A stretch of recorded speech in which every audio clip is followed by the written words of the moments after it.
आज हम बात करेंगे नारी ऊर्जा इस प्रोडक्ट के बारे में। नारी ऊर्जा एक आयुर्वेदिक सप्लीमेंट है जो ना सिर्फ पीरियड्स को रेगुलर बनाता है बल्कि हार्मोन्स को भी रेगुलेट करता है और हमारी जो रिप्रोडक्टिव सिस्टम है उसको अंदर से स्ट्रॉन्ग बनाता है। अब बात करते हैं कि किसको नारी ऊर्जा लेना चाहिए।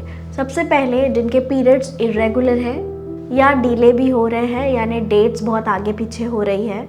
दूसरा, पीसीओडी या पीसीओएस हो, ऐसे फीमेल्स को देना चाहिए। बार बार वाइट डिस्चार्ज हो रहा है और उसकी वजह से थकान हो रही है, ऐसे फीमेल्स में दे सकते हो। ऑल्सो हार्मोनल इम्बैलेंस की वजह से बॉडी में बहुत सारे चेंजेस होते हैं, जैसे मूड स्विंग्स होना या फिर एक्ने होना, हेयर फॉल होना, वेट गेन होना। ऐसे केसेस में अगर आपको समझ में आ रहा है कि सारी चीज़ें पेशेंट में आपको हार्मोनल इम्बैलेंस की वजह से दिख रही है, तो आप ऐसे केसेस में भी नारी ऊर्जा दे सकते हो। और सबसे इम्पॉर्टेंट पार्ट, ऐसी फीमेल्स जो कंसीव करना चाहती है, जो प्रेग्नेंट होना चाहती है बट दिक्कत आ रही है, तो ऐसे केसेस में आप नारी ऊर्जा दे सकते हो। अब बात करते हैं इसके इंग्रेडिएंट्स, यानी इसमें क्या क्या मौजूद है।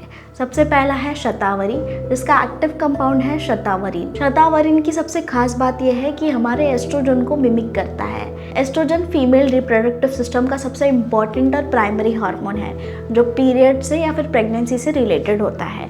बट हार्मोनल इम्बैलेंस की वजह से बहुत सारे फीमेल्स में एस्ट्रोजन कम हो जाता है, तो ये शतावरीन एस्ट्रोजन का रूप लेके बॉडी में काम करता है।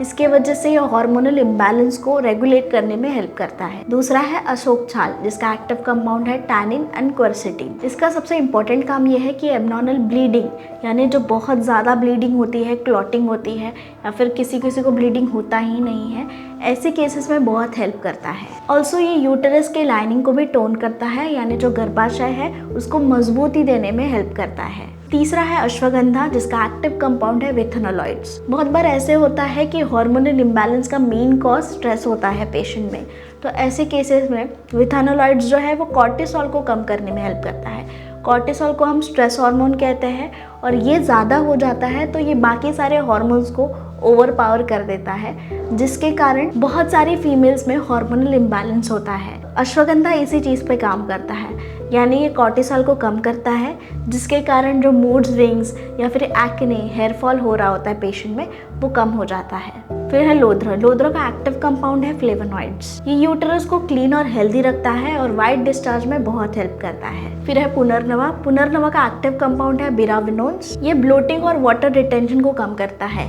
मोस्ट ऑफ द जो हार्मोनल इम्बैलेंस के केसेस होते हैं उनमें ब्लोटिंग होता है, ऑल्सो वाटर रिटेंशन होता है, यानी बॉडी एक्सेस वाटर को बॉडी में जमा कर रखती है, जिसके कारण फीमेल्स का बहुत वेट फ्लक्चुएट होता है। पुनर्नवा इसी चीज़ को टारगेट करता है। ये जो एक्सेस वाटर बॉडी में होता है उसको निकालने में हेल्प करता है, जिसके कारण बॉडी डिटॉक्स हो जाती है।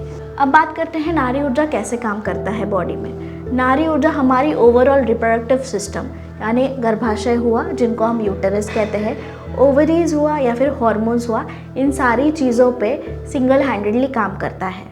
इसलिए ये हार्मोन्स को रिस्टोर करता है, साथ ही स्ट्रेस रिलेटेड सिम्टम है वो भी कम करता है और हार्मोनल एक्सेस को बैलेंस करने में हेल्प करता है। अब बात करते हैं इसके डोज के बारे में। इसको दिन में 2 बार लेना है, खाने के बाद गुनगुने पानी के साथ। साथ ही में पेशेंट को ये बताइए कि इसको मिनिमम 3 से 4 महीने तक लेना है, इसके मैक्सिमम इफेक्ट्स और बेनिफिट्स के लिए। अब बात करते हैं किसको नहीं देना चाहिए। अब बात करते हैं किसको नहीं देना चाहिए नारी ऊर्जा। सबसे पहला, जो फीमेल्स प्रेग्नेंट है। दूसरा, जो बच्चियां 14 साल से छोटी है। थर्ड, ब्रेस्ट फीडिंग मदर्स, यानी जो माताएं दूध पिला रही है, इनको मेडिकल सुपरविजन के साथ ही ये मेडिसिन एडवाइस करें। ऑल्सो अगर पेशेंट सीरियस हार्मोनल पिल्स या इंजेक्शंस पे है तो ऐसे केसेस में भी देना अवॉइड करें।